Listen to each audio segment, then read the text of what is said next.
дар замони муосир рушди технологияҳои рақамӣ шарти асосии рақобатнокии иқтисодӣ маҳсуб меёбад. аз ин рӯ таъмини рақамикунонии соҳаҳои калидии иқтисодиёти миллӣ ба рушди дигар бахшҳои иқтисодию иҷтимоии хоҷагии халқи мамлакат таъсири амиқ мегузорад. рақамикунонӣ ин раванди гузарондани маълумоти аналогӣ ва равандҳои корӣ ба формати рақамӣ мебошад, ки он истифодаи технологияҳои рақамиро барои автоматикунонии равандҳои истеҳсолӣ, беҳтар кардани сифати хизматрасонӣ, оптимизатсияи истеҳсолот ва баландбардоштани самаранокии фаъолияти ташкилоту корхонаҳо дар бар мегирад. бо мақсади тезонидани суръати рушди иқтисоди мамлакат, баландбардоштани сатҳи зиндагии аҳолӣ аз ҳисоби истифодаи технологияҳои рақамӣ ва дарёфти манбаъҳои иловагии рушд, барномаи миёнамуҳлати рушди иқтисоди рақамӣ дар ҷумҳурии Тоҷикистон барои солҳои 2021-2025 қабул гардидааст, ки ҷиҳати амалинамоии тадбирҳои пешбинигардидаи барномаи мазкур муҳим ва саривақтӣ арзёбӣ карда мешавад. дар баробари дигар соҳаҳо рақамикунонӣ дар бахши кишоварзӣ низ дар шароити кунунӣ ба маврид аст. дар соҳаи кишоварзии ҷумҳурии Тоҷикистон яке аз аввалинҳо шуда ширкати мармарӣ ба низоми рақамикунонӣ ворид гардида, айни замон аксари корҳо тариқи рақамӣ сурат мегирад. дар давоми 2 соли ахир марҳила ба марҳила нақшагузорӣ карда шудааст, ки тамоми самти фаъолияти худро, ки асосан самти кишоварзӣ, яъне заминдорӣ, чорводорӣ, паррандапарварӣ ва дигар самтҳо ҳаст, дар ин самт аллакай мо 80% нақшагузории худро амалӣ кардаем. Барои маълумот гирифтан мо як моҳ дар кор буд, ки маълумотро сари вақт гирем, ки дар ин вақт мо вақтро аз даст медодем, мизоҷонро аз даст медодем. ҳамчунин дар вақти мизоҷон аз даст додан мо аз бозор, аз рақобат дур мешудем.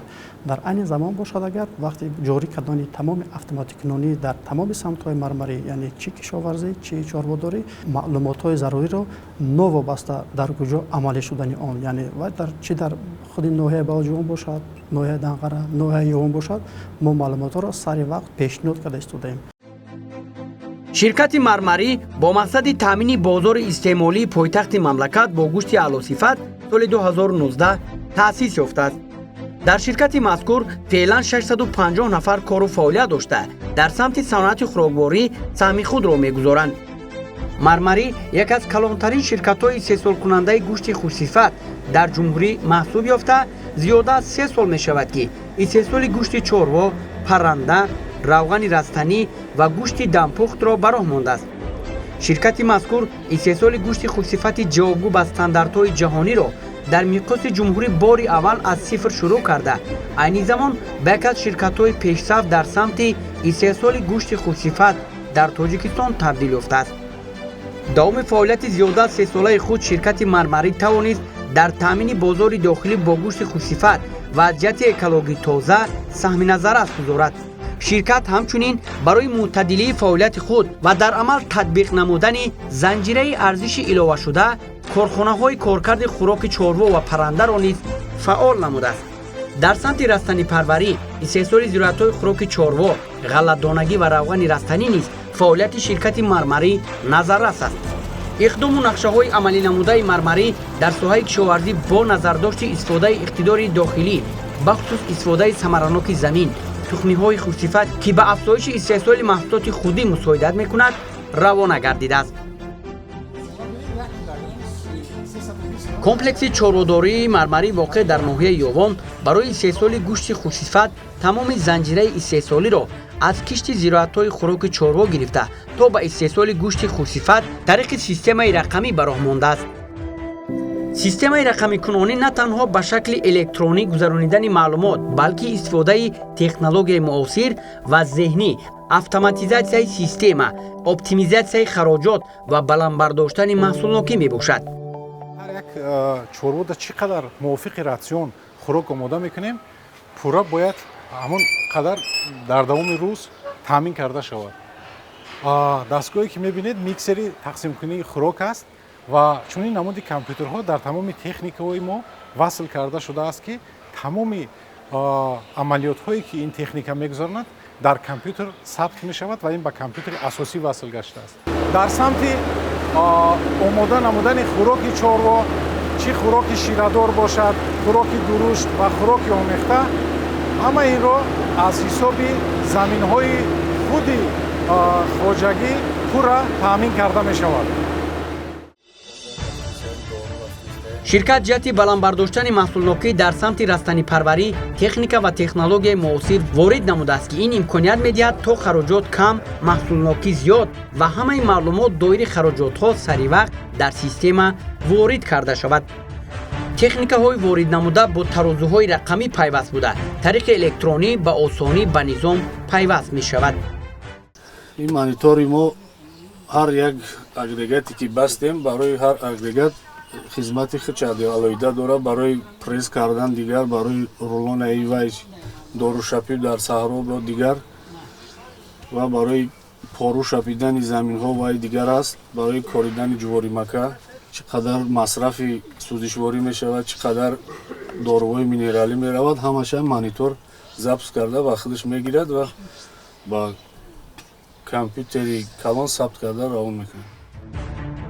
дар хоҷагӣ айни ҳол 9 трактор, зиёда аз 16 агрегат мошинолот барои коркарди замин, кишт, пошидани нуриҳои минералӣ ва хушк ва ҷамъоварии ҳосил аз ширкатҳои машҳури Аврупо ворид карда шудааст. тамоми техникаҳо бо воситаҳои рақамӣ васл буда маълумот оид ба фаъолияти рӯзона сабт мегардад ва тавассути воситаҳои рақамӣ низ ба низом ворид карда мешавад. мо ҳозир дар назди тухми пӯшаки дақиқи истеҳсоли давлати Италия қарор дорем ки ба воситаи он дар 1 метри тӯлонӣ дар 14 сантиметр як дона ҷигорӣ мо кишт карда метавонем. мувофиқи кишт агар мо дар 1 гектар 85 то 100 ҳазор дона ҷигорӣ мекорем, вақте ки ҳосил аз ҳар як дона аз ним то 1 килограмм агар мо ҳосили силос бигирем, дар маҷмӯъ аз 42 то 100 тонна силос мо ба даст оварда метавонем. барои зиёд кардани истеҳсоли ғалладонагӣ, баландбардоштани ҳосилнокӣ ва беҳтар намудани ҳолати ҳосилхезии замин, истифодаи нуриҳои органикӣ ва минералӣ аз тадбирҳои муҳими агротехникӣ ба шумор меравад. бо ин мақсад ширкати мармарӣ усулҳои муосири кишти ғалладонагиҳо аз ҷумла гандумро ба таври васеъ роҳандозӣ намудааст. дар мавзеи олимтои ноҳияи Данғара дар мавсими имсола кишоварзони ширкати мармарӣ дар майдони 446 гектар замин кишти гандум ва дар масоҳати 100 гектар зироати равғандиҳандаи маъсаро ба роҳ монданд. дар ин ҷо дар масоҳати 200 гектар тавассути техникаи махсус кишти каммасраф гузаронда шуд ки дар 1 гектар ҳамагӣ 7 литр сӯзишворӣ масраф шудааст. техникаи махсус имконият медиҳад ки замин бешудгор мустақим киш шуда ҳамзамон дорупошӣ ва нарм кардани замин дар як вақт анҷом дода шавад. кишоварзони хоҷагӣ дар заминҳои дар ихтиёрдоштаи худ ин сол 4 навъи тухмаи гандум аз ҷумла басербой, валена, безостая 100 ва краснодар 99 киш намуданд. имрӯзҳо ҷамъоварии ҳосили гандум дар ин мавзеъ бо маром идома дошта кишоварзони хоҷагӣ аз ҳар 1 гектар аз 16 то 20 центнер ҳосил ба даст оварда истоданд. кишти маъсар бошад бори аввал дар минтақаи олимтой дар мавсими тирамоҳ ба роҳ монда шуд ки кишоварзон аз он ҳосили дилхоҳро интизоранд. дар ин ҷо низ системаи рақамӣ ҷорӣ карда шуда тамоми маълумот оид ба хароҷотҳои ҷорӣ саривақт аз тарафи операторони саҳроӣ ба система ворид ва он аз ҷониби мутахассисони соҳа таҳлил карда мешавад. як аз омилҳои асосии рушди чорводорӣ ин мустаҳкамсозии заминаи хӯроки чорво мебошад. ба чорво аз рӯи меъёр хӯронидани ғизои асосӣ ба зиёд шудани маҳсулнокӣ, баланд гардидани сифати он, пешгирии вайроншавии мубодилаи моддаҳо, беҳтар гардидани қобилияти такрористеҳсолкунӣ ва пешгирии касалиҳо оварда мерасонад.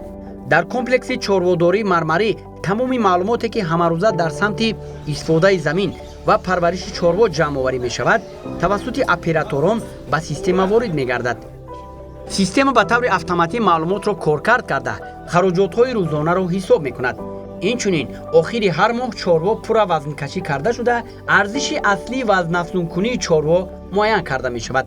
чуноне ки мебинед дар ин ҷо воситаҳои рақамӣ аз ҷумла чип ридер барои хондани чип ва антенна васл шудааст ки тариқи блутуз ё ин ки вайфай ба компютер ва тарозу пайваст мегардад. ва ҳар як чорвое ки дар ин ҷо мебинед ҳамаи чорвое ки ба хоҷагӣ ворид мешавад аз давраи аввали воридшавиаш бо гӯшвора ва чип насб мегардад ва маълумотҳои аввалия ворид карда мешавад тавассути операторон ба компютер ва ҳар дафъе ки мо мисол ҳар моҳ чорворо як маротиба вазн мегирем, дар вақти вазнгирӣ ҳамин маълумотҳо дар компютер сабт мегардад ва мо муайян мекунем ки дар давоми моҳ ва дар давоми рӯз чӣ қадар вазн гирифтааст. Масалан, ман ҳамин чорво мана ворид гашт, мана чипаша ба таври автоматӣ хонд, чип дар гӯши росташ аст.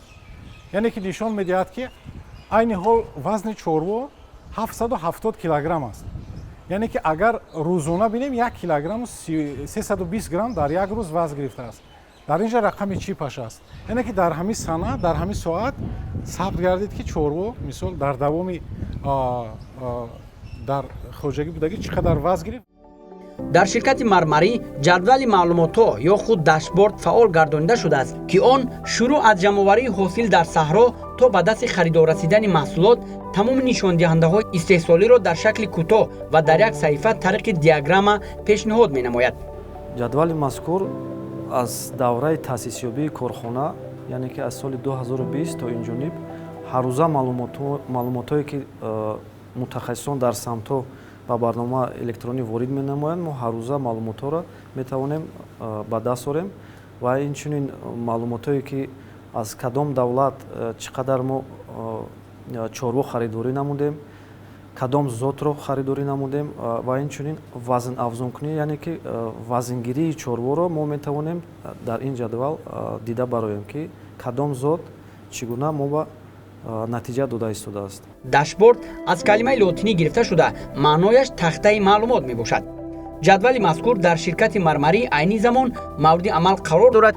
дар асоси маълумотҳои пайдо гардида мо метавонем аз он ҷо омӯзем, таҳлил намоем ки кадом зот, яъне ки вазни нағз мегирад, кадом зот на он қадар нағз аст. Ин маълумотҳоро мо дар алоҳидагӣ омода месозем, иловатан ба менеҷерҳо ва мутахассисое ки ба чорво машғуланд, яъне ки уҳдадоранд ки ҳамин чорвоҳоро назорат баранд, ба онҳо ин таҳлилҳоро пешниҳод менамоям ки бояд ва ё санҷиш гузаронанд ва натиҷаҳошонро ба мо пешниҳод кунанд ки бо кадом сабабҳо чорво вазни нағз нагирифтааст, инкишоф наёфтааст, чунки вазнафзункунӣ ин яке аз сабабҳои асосии паст кардани арзиши аслии чорво мегардад. тамоми чорвои ба забхонаи ширкати мармарӣ воридшуда низ тариқи системаи рақамӣ ба қайд гирифта мешавад. соли 2023 инчунин хати истеҳсоли гӯшти дампухт, маҳсулоти нимтайёри мурғӣ, стейкҳои намнок ва дигар намуди маҳсулот барои афзун намудани номгӯи маҳсулот ба роҳ монда шуд. ҳар рӯз коргоҳи мо аз маҷмӯаи чорводории ноҳияи Ёвон зиёда аз 18 сар чорвои калон қабул намуда, баъд аз забт кардан саривақт ба аҳолии пойтахт ва районҳои тобеи республика дастрас менамуд. Зиёда аз 7 намуд гӯшти дампухт истеҳсол карда ба тамоми мағозаҳои пойтахт дастрас намудаанд. ҳолати санитарии гигиенигии коргоҳ ба тамоми талаботҳо ҷавобгӯ мебошад. яке аз бартарияти хати истеҳсолии гӯштҳои намуноки вакуумшуда дар он аст ки дар вақти истеҳсолот ҳамаи он минерал, витамин ва сафедаҳо пурра нигоҳ дошта мешавад. дуюм он ки муҳлати нигоҳдории гӯшт зиёд мешавад ва зарурияти ях кардани гӯштро метавонад аз байн барад. одатан мо гӯштҳоро ба ҳаҷми калон харидорӣ карда ба яхдон мегузорем. дар вақти хӯрок пухтан якчанд маротиба онро об мекунем ва дар ин ҳолат он ғизоҳои фоиданок аз байн меравад ва муҳимаш ки таъми гӯшт дигар мешавад. ногуфта намонад ки дар вақти нигоҳ доштан бо технологияи вакуум дар ҳарорати аз 2 до 4 дараҷа ва дар муҳлати 14 рӯз гӯшт боз ҳам таъми худро хубтар, мулоимтар ва болаззаттар мегардонад. мо дар оянда талаботи муштариёнро ба назар гирифта, махсусан барои тайёр намудани хӯрокҳои ош, шӯрбо, казанкабоб ва дигар таомҳои миллӣ гӯштҳои вакуумро алоҳида ҷудо карда пешкаши муштариён мегардонем. чорводорони хоҷагӣ зотпарварии мармарӣ воқеъ дар ноҳияи балҷувон айни замон 10% талаботи чорвои ширкатро таъмин менамоянд ва талош доранд ки сол то сол таъмини чорворо пурра аз дохили кишвар ба роҳ монанд. дар самти таъмини хӯроки чорво низ дар ширкат дастовардҳо хеле зиёданд. алҳол хӯроки дурушт, омехта ва ширадор пурра аз ҳисоби заминҳои худи ширкат истеҳсол карда мешавад. дар заминҳои хоҷагӣ зотпарварии мармарӣ дар ноҳияи балҷувон ҷамъоварии хӯроки дурушти чорво аз заминҳои юнушхазор муташаккилона бо истифода аз техникаҳои пуриқтидори соҳаи кишоварзӣ идома дорад ва хоҷагидорон нақша доранд ки аз ҳар 1 гектар юнушхазор то 320 тойбанд ба даст оранд ва бояд гуфт ки хӯроки дурушти чорво барои мушкилӣ паси сар намудани давраи тирамоҳу зимистони солҳои 2024-2025 дар хоҷагӣ зотпарварии мармарӣ дар ноҳияи балҷувон пешбинӣ шудааст.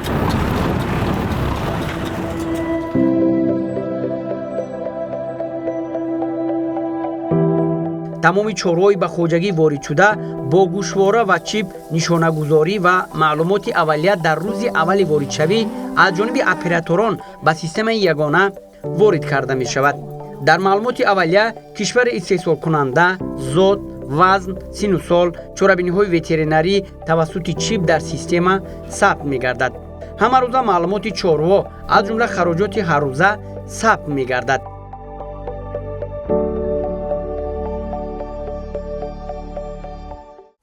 яке аз бартариятҳои асосии ширкати мармарӣ дар он аст ки мо тавонистем ки дар як муддати кӯтоҳ сар карда аз замин то омода намудани маҳсулот то ба дасти истеъмолкунанда ба низоми рақамӣ гузарем.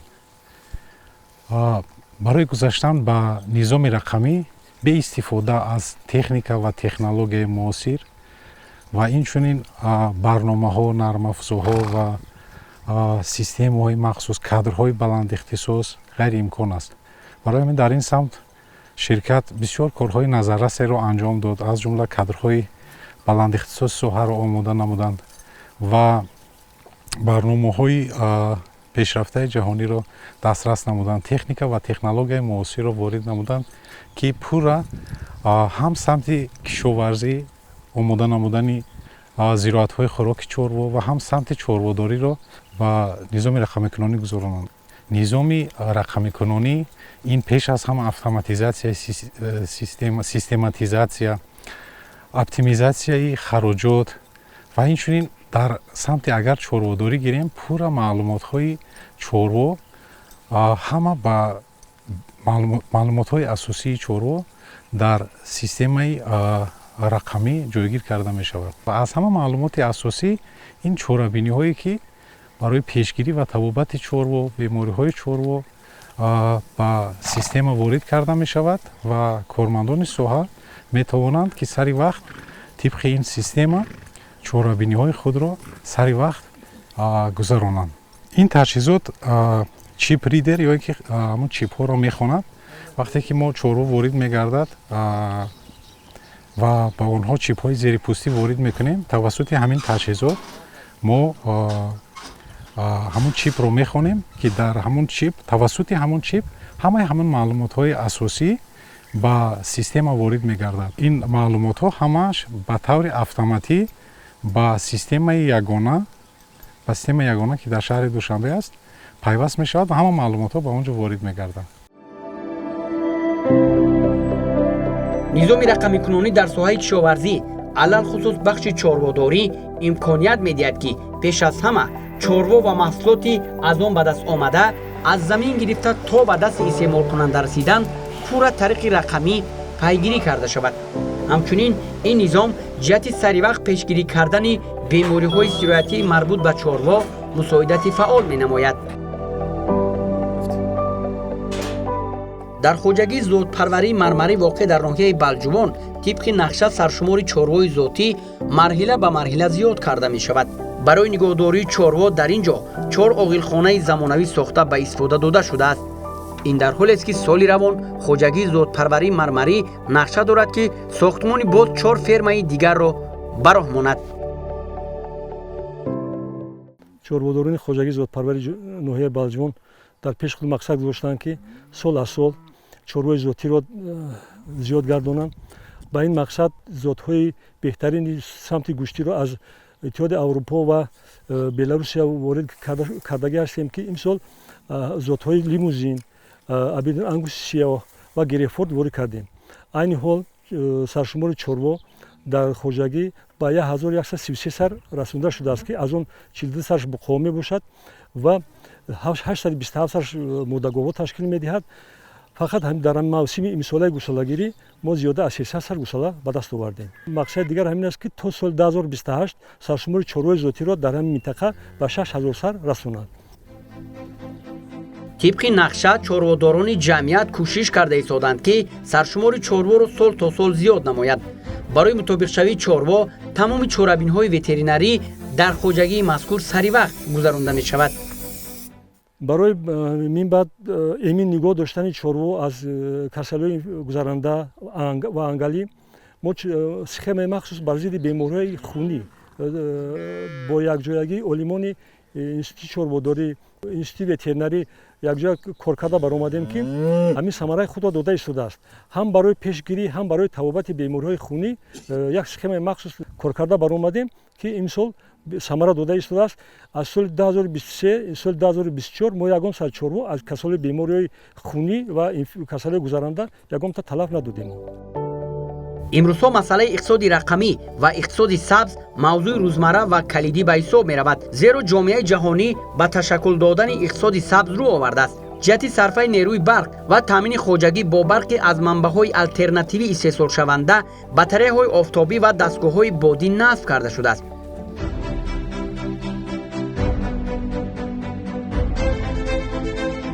иқлими ноҳияи ховалинг барои рушди соҳаи чорводорӣ мусоид мебошад ва дар ин ноҳия ҳамасола саршумори чорвои калони шохдор ва моли майда афзоиш меёбад. имсол вобаста ба хуб омадани обу ҳаво, сабзиши алафҳои табиӣ дар чарогоҳи тобистонаи хоҷагии зотпарварӣ нисбат ба солҳои қаблӣ беҳтар аст ва аз ин лиҳоз чорводорони ҷамъият нақша доранд ки то моҳи октябр чорво дар чарогоҳи тобистона нигоҳ дошта шавад. тавре мушоҳида мешавад, нашъунамои алафҳои табиӣ дар ин ҷо хеле зиёд аст ва чорводорон азм доранд ки чорвои худро то охирҳои моҳи сентябр дар ин ҷо нигоҳ доранд. тамоми намуди набототое ки дар ҳамин чарогоҳҳо бояд бошад ҳастад. масалан юған ҳаст, ҷамбилак ҳаст, субинак ҳаст. ҳамаи алафҳое ки барои чорво хӯрданбоб ҳаста дар ҳамин чарогоҳҳо мерӯяд. дар ҳамин мавзеъ асосан агар чорво бордор шавад, бисёр гусалашон бенуқс меғалтад.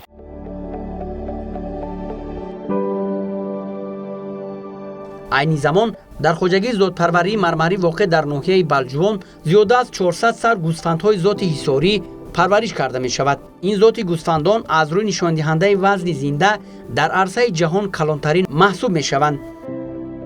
ҷадвали мазкур самти фаъолияти умумии хоҷагии зотпарварии ноҳияи балҷувонро нишон медиҳад.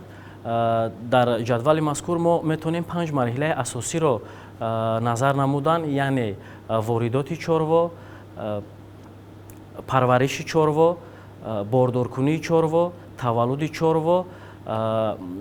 вақте ки чорво гусола таваллуд мешавад, гусолаи нар ба комплекси чорводории ноҳияи ёвон интиқол дода мешаванд ва гусолаҳои моддае ки таваллуд мешаванд барои аз нав истеҳсолкунӣ барои парвариш алоҳида подаи алоҳида шуда нигоҳубин карда мешаванд. ширкати мармарӣ фаъолияти худро бо мақсади рушди соҳаи зотпарварӣ ва истеҳсоли гӯшти хушсифат ва бо мақсади саҳмгузорӣ дар яке аз ҳадафҳои асосии ҳукумати мамлакат таъмини амнияти озуқаворӣ, коҳиш додани маҳсулоти гӯштии воридотӣ ва гузариши пурра ба низоми рақамикунонии соҳаи кишоварзӣ ҷонок намуда ҳамасола барои таъмини бозорҳои шаҳри Душанбе ва дигар шаҳру ноҳияҳои ҷумҳурӣ зиёда аз 1000 тонна гӯшти чорвои калон, 4000 тонна гӯшти парранда бо вазни зинда истеҳсол мекунад. комплекси паррандапарварии мармарӣ фаъолияти худро дар самти истеҳсоли гӯшти парранда ба роҳ монда, истеҳсоли гӯшти парранда дар тамоми занҷираи истеҳсолӣ аз баровардани чӯҷа, парвариши мурғ, истеҳсоли хӯроки омехтаи парранда, забт, бастубанд ва таҳвил то нуқтаҳои фурӯшро дар бар мегирад. дар комплекси паррандапарварии мармарӣ барои пешрафти истеҳсолот ва назорати марҳилаҳои истеҳсолӣ камераҳои назоратӣ, воситаҳои рақамӣ ва таҷҳизоти муосир насб карда шудааст. низоми рақамикуноние ки дар айни ҳол дар идоракунии цехҳои парваришӣ мавҷуд аст. Ин барномаи авитачи фаронсавӣ мебошад. Мо метавонем тавассути ин барнома яъне ки ҳолатҳои ҳаводиҳиро, ҳолатҳои доштани ё надоштани хӯрокаро, ҳолатҳое ки тибқи меъёр рафтани хӯрокаро, яъне ки иқтидорҳое ки мисол ва меъёрҳое ки барои парвариши раванди парвариш заруранд, мо метавонем тавассути ин барнома онро назорат кунем. барои мисол ман ба шумо гуфта метавонам, ман мисол ҳамирӯз мехоҳам бифаҳмам ки аз соати 12 шаб то соати 8 субҳ мурғ чӣ қадар хӯрок хӯрдааст. дар самти рақамикунонии истеҳсолот бошад, таҷҳизотҳои дар маҷмӯаи паррандапарварӣ насб шуда имконият медиҳад ки раванди истеҳсолот тариқи телефони мобилӣ ва камераҳои мушоҳидавӣ идора карда шавад. ҳар як цехи истеҳсолӣ бо рамзи худ дар телефони мобилӣ сабт гардидааст ва ин раванд имконият медиҳад ки ҳарорати дохилии мурғхона, миқдори ҳаводиҳӣ, миқдори истеҳсоли об ва хӯрока ва фишори ҳавоии дохили он назорат карда шавад. дар ҳолати муайян шудани ягон нуқсон ё камбудие ки мисол дар он маврид яъне ки зарурияти ворид намудани тағйиротро агар дошта бошад, мо метавонем тавассути телефони мобилӣ он тағйиротҳои дилхоҳро дар ин ё он самте ки мисол барои парвариш зарур аст, мо метавонем онро дохил кунем. омили дигари низоми рақамикунонии раванди парвариш дар он аст ки ҳама рӯза аз ҷониби коргарони мо тамоми нишондиҳандаҳо, тамоми иқтидорҳои истеҳсолӣ тавассути барнома дар S1 ворид карда мешавад ва тибқи он барномае ки мо тавассути Telegram онро ба роҳ мондаем, мо дар дилхоҳ ҳолат метавонем ки барои муайян кардан, дидан, маълумот гирифтан оиди мавҷудияти тухм дар дохили шкафи инкубатсионӣ, оиди мавҷудияти чӯҷа дар ҳолати истеҳсолот, оиди мавҷудияти доруворӣ, мисол дар кадом амбори мисол ва амбори ветеринарӣ мо чӣ гуна дору дорем, чӣ гуна ваксинаҳо дорем. Мо метавонем тавассути он барнома бибинем ки мо дар кадом цехҳои парваришӣ кадом син чӯҷа ё ин ки мурғро бо чӣ қадар саршумор ва бо чӣ теъдод вазни зинда дар он цех дорем. дар тамоми самтҳо операторон ҳамарӯза маълумоти хароҷотиро ба система ворид мекунанд ва он дар марказ дар шакли ҳисоботҳои рақамӣ қабул ва пешниҳод карда мешавад. ҷадвали мазкур тамоми маълумотҳои комплекси паррандапарвариро дар бар мегирад. мутахассисони комплекс онҳоро саривақт дар барнома ворид намоянд, дар марказ онро ба таври автоматикӣ мо дида мебароем, нархи арзиши аслии он ба мо маълум мешавад. дар забтхонаи комплекси паррандапарварии ширкати мармарӣ низ тамоми ҷараёни забт тариқи автоматӣ сурат гирифта, барои ҳисоби дурусти саршумор камераҳои махсуси ҳисобкунӣ, дастгоҳу таҷҳизоти чопӣ ва бастабандӣ насб карда шудааст ки тариқи автоматӣ маълумотро ба барномаи 1С ворид ва аз ҷониби мутахассисон тариқи онлайн таҳлил карда мешавад. ин барнома имконият медиҳад ки шаффофият дар тамоми раванди истеҳсолот таъмин карда шавад. ҷиҳати таъмини маҳсулоти аз ҷиҳати экологӣ тозаи гӯшти парранда, забтхонаи ширкат ҷавобгӯ ба меъёрҳои байналмилалӣ сохта шудааст. иқтидори истеҳсолии корхона аз 2000 то 3000 сар парранда дар як соат мебошад. забти парранда бо усули ҳалол ба роҳ монда шуда то ба марҳилаи бастубанд ба таври автоматӣ амалӣ карда мешавад. таҷҳизоти мо асосан аз давлатҳои Беларусия, Чин ва Итолиё ворид шудаанд. яхкунонии гӯшти парранда бо усули спирали шокӣ ба роҳ монда шудааст. ба мо имконият медиҳад ки дар вақти яхкунонӣ, зуд яхкунонӣ гӯшти мурғ, ҳуҷайраҳои мурғ вайрон нашаванд ва сифат ва маззаи гӯшти мурғ гум нашавад.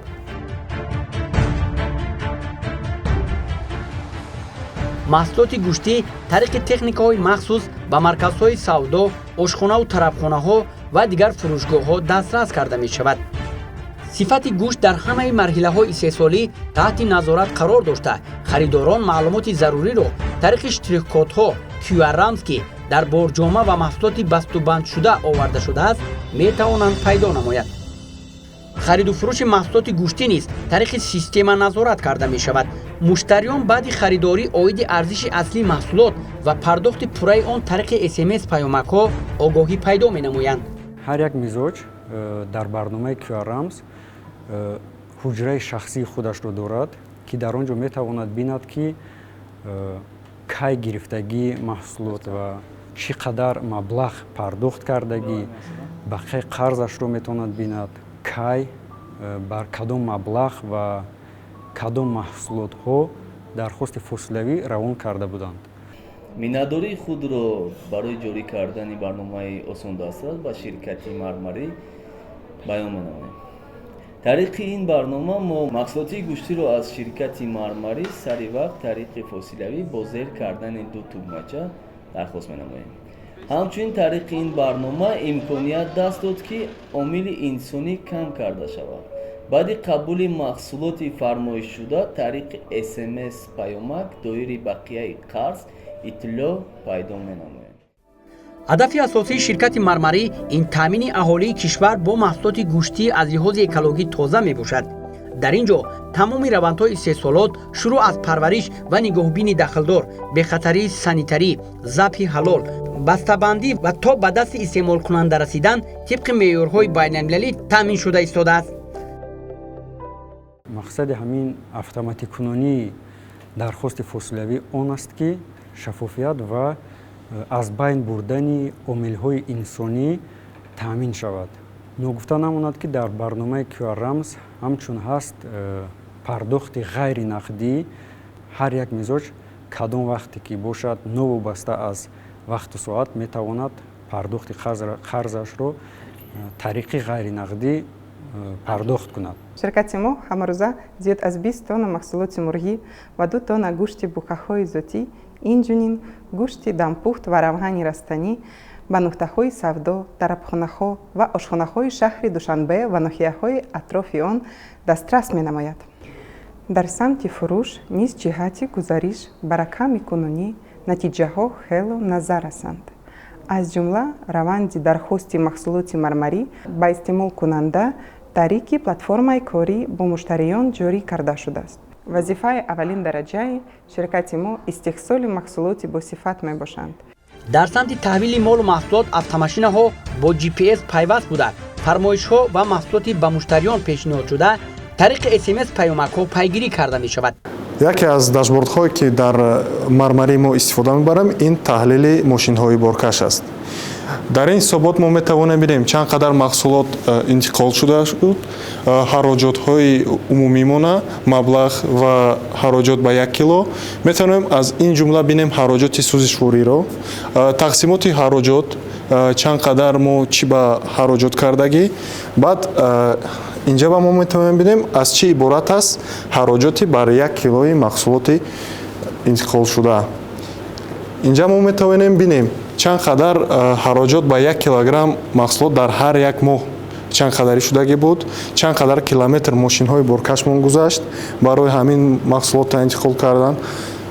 метавонем бинем маҳсулоти интиқол карда шуда моҳ ба моҳ чанд тонн буд. инҷа мо обши метавонем бинем аз ҳамаи мошинаро воситаи тайшударо ҳароҷотҳои сӯзишворӣ бар 100 километр ва чанд қадар зиёдатӣ ё ҳароҷот шудагӣ. метавонем интихоб кунем як мошинро баъд таҳлили ҳамуна бинем. ина 0.58 мо метавонем бинем ки 150 тонн маҳсулот интиқол кардагӣ, 27490 сомон ҳароҷот шудагӣ ва инҷа мо метавонем бинем самарнокии ҳар як мошинро, номераш ва чанд фоиз самарнокӣ дорад. мақсади асосии ин таҳлил он аст, ки ёфтани сабабҳои зиёдшавии ҳароҷотҳо ва ёфтани роҳҳои пастшавии он. барномаи мазкур дорои якчанд бартариятҳо буда ҳадаф аз роҳандозии он пеш аз ҳама сарфаи вақт, ҷамъоварии саривақтии маълумот ва гузаштан ба низоми рақамӣ мебошад. тамоми маълумоти аввалия тавассути операторони саҳроӣ ба система ворид ва дар идораи марказӣ таҳлил карда шуда дар шакли ҳисобот пешниҳод мегардад. иқтидорҳое ки имрӯз дорем қаноатманд нестем ва дар оянда ҳатман зиёд кардани иқтидорҳои истеҳсолиро ба назар гирифтаем.